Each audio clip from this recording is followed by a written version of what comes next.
తినకుండా ఉన్నప్పుడు ఆకలి కరకర కరకర వేస్తుంది. బాడీలోని సెల్స్ అన్ని ఫుడ్ కోసం డిమాండ్ చేస్తూ ఎదురు చూస్తుంటాయి. వేసవకాలం మండుటి ఎండల్లో నేలంతా ఎండి గుల్ల బారి తొలకరి వాన ఎప్పుడు పడుతుందా అని ఆ నేల ఎట్లా ఎదురు చూస్తుందో మీ కణజాలం ఆహారం కోసం అంత ఎదురు చూడాలి. అది ఎదురు చూసినప్పుడు డిమాండ్ స్టార్ట్ అవుతుంది. ఆకలి సెంటర్ నుంచి మంచి సిగ్నల్స్ వస్తాయి. ఇక నోట్లో లాలాజలం తీయగా ఒరుతూ ఉంటుంది. కడుపులో ఆకలి మండుతూ ఉంటుంది, రగులుకుని పొయ్యలాగా. ఇలాంటి సందర్భంలో మీరు ఎంజాయ్ చేస్తే స్వర్గం కనపడుతుంది. మీరు బ్రేక్ఫాస్ట్ తిని లంచ్ ఎంజాయ్ చేస్తే ఆకలి అవ్వక అంత ఎంజాయ్ చేయలేరండి. అసలు ఆకలి యొక్క రుచి అనేది ఇప్పుడు ఎక్స్పీరియన్స్ అవుతుంది మీకు. నిజమైన రుచి పదార్థంలో కంటే ఆకలిలో ఎక్కువ ఉంటుందండి, పదార్థంలో తక్కువ ఉంటుంది. అంచేత ఆ రుచికి పెరగాలి అన్న ఆకలి రుచి యాడ్ అవ్వాలి.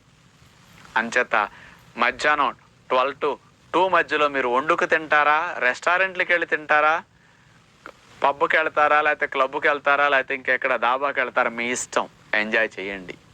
1 గంట నుంచి 2 గంటల సేపు మెల్లగా తినండి. ఎంజాయ్ చేసేటప్పుడు ఇంకా బాగా ఎంజాయ్ చేయాలనుకో టెక్నిక్ ఉందండి. కొంచెం కొంచెం పెట్టుకోవాలి, ఎక్కువసేపు సపరించాలి. లోపలికి వెళ్ళిందా బెత్తడి నాలుగు దాటితే ఏది టేస్ట్ తెలియదు. తినేది టేస్ట్ కోసం. ఆ ఆరాటం తీరాలంటే మింగేయకండి, స్లోగా తినండి, కొంచెం కొంచెం పెట్టుకోండి. ఈ పెట్టుకున్న దాన్ని అంగుటికి ఎక్కువ తగిలిస్తుండండి. ఇవి ఎప్పుడు ఎవరు ఈ పాయింట్లు చెప్పుండ్రా మీకు? నేను ఇలాంటివన్నీ ప్రయత్నాలు చేస్తుంటా. అంటే ఎప్పుడన్నా 6 నెలలకు 6 నెలలకు సంవత్సరానికి ఒక్కసారి ఎప్పుడన్నా తిన్నప్పుడు దాని స్వర్గం కనపడినట్టు ఎంజాయ్ చేయాలంటే ఇలాంటివన్నీ. అంచేత కొంచెం కొంచెం చప్పరిస్తూ మెల్లగా తినండి. లాలాజలం ఎంత కలిస్తే అంత టేస్ట్ ఉంటుంది మీకు. ఇక ఇలా 1 గంటన్నర 2 గంటల సేపు బాగా కడుపు నిండా తినేసేయండి. ఇదే డిన్నర్ అనుకోండి. మళ్ళీ డిన్నర్ ఏమి తినరు ఒకేసారి కాబట్టి ఏకపుక్తం.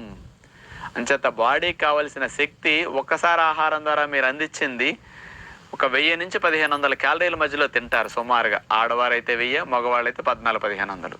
దీని ద్వారా వచ్చిన శక్తి మీకు కొన్ని గంటలు అయిపోతుంది, సుమారుగా 5-6 గంటలకి. మరి మిగతాదంతా నిలవన్న కొవ్వు నుంచి బాడీ కరిగించుకుంటుంది. కానీ ఎంజాయ్ చేసినట్లు అవుతుంది, వెయిట్ పెరగరు. ఒకేసారి తినటం వల్ల మీ ఒంటికి నీరు కూడా పట్టదు, ఆ వాటర్ కూడా మళ్ళీ బయటకు వచ్చేస్తుంది సాల్ట్ ఫుడ్ వల్ల.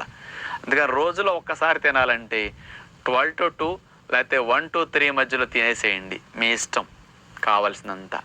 ఇక నీళ్లు త్రాగి ఉండాలి. ఎట్లా లంచ్ తిన్నారు 1 to 3 మధ్యలో, 12 to 2 మధ్యలో 2 hours గ్యాప్ ఇచ్చి నీళ్ళ సెస తీసుకుని అప్పుడు గ్లాస్ నైట్ వరకు త్రాగండి. మార్నింగ్ మళ్ళీ నీళ్లు తాగండి. ఇక బ్రేక్ఫాస్ట్ 9:30 10కి ఎప్పుడు తీసుకోండి. ఇట్లా ఒక్కసారి తింటే సండే పుట్టిన కాడి నుంచి అనేక సార్లు అనేక రెస్టారెంట్లకి వెళ్ళి మీరు తిన్నదానికి నేను చెప్పిన ఈ ప్రిన్సిపల్కి ఒక్కసారి కంపేర్ చేసి చూడండి. అసలు ఎంత హాయిగా ఉంటుందంటే పొట్టకి. మనం అరగకుండా ఇంకోటి తిన్నప్పుడు అసలు సమస్య స్టార్ట్ అవుతుందండి. ఒకేసారి ఇలాంటి అరగని ఆహారాలు, oil foods, junk food, fast food తిన్నా మీకు అది ఈజీగా అరిగిచ్చేసుకుంటుంది, బాడీ అంత ఫ్రీ చేసేసుకుంటుంది. దానికి గ్యాప్ ఇవ్వాలి కోలుకోవటానికి. కోలుకునే ఛాన్స్ లేకుండా మళ్ళీ ఈవినింగ్ ఇంకోటి పడేస్తే అక్కడ అది మూలపడుతుంది. ఇది మనకు తెలియాలి. అంచేత ఇలా మీరు ప్లాన్ చేసుకోండి, బాగుంటుంది. ఇది ఒకేసారి తినే షెడ్యూల్. ఏమండి రాజుగారు, రాక ఆదివారం వస్తే ఒక్కసారి అంటే మాకు ఎట్లా అండి? మనసులో మీరు చెప్పినవన్నీ సోమవారం నుంచి శనివారం వరకు మేము ఆచరించి ఎప్పుడు సండే వస్తుందని ఎదురు చూస్తూ ఉంటే ఒక్కసారి అంటే మా కోరిక తీరదండి, 2 సార్లు తినాలి అని అనుకుంటే అలాంటి వారి ప్లాన్ ఎట్లా ఉండాలి? ఉదయం పూట లేచిన తర్వాత నుంచి 2 సార్లు నీళ్లు తాగేసేయండి. మీరు 10 లోపు నీళ్ళ కార్యక్రమాలు అవజేసి 10 to 12 లోపు మీకు కావాల్సిన టిఫిన్స్ ఎంజాయ్ చేసేసేయండి. 2 సార్లు ఎంజాయ్ చేయాలన్నప్పుడు మార్నింగ్ ఎంజాయ్ చేయండి. రోజు మన మొలకలు పళ్ళు ఇట్లా తింటూ మడిగట్టు కూర్చున్నట్లు అయింది కదా. ఇప్పుడు మీరు ఎంజాయ్ చేసేటప్పుడు సత్యనారాయణ రాజుని మర్చిపోండి. ఇక సండే మీకు కావలసినట్లు దోశలు, పెసరట్లు, పూరీలు, ఊతప్పాలు, మీకు ఏం కావాలో చక్కగా ఎంజాయ్ చేసేసేయండి.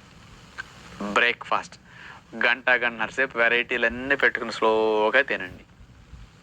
ఇంకా మధ్యాహ్నం అసలేమి ముట్టుకోకూడదు. ఆ రోజు ఇక మధ్యాహ్నం సెలవు. నీళ్లు త్రాగుతూ ఉండండి, హాయిగా పడుకోండి. మధ్యాహ్నం 1 గంట 2 గంటలు. ఈవినింగ్ బయటికి వెళ్ళి ఎంజాయ్ చేస్తారు.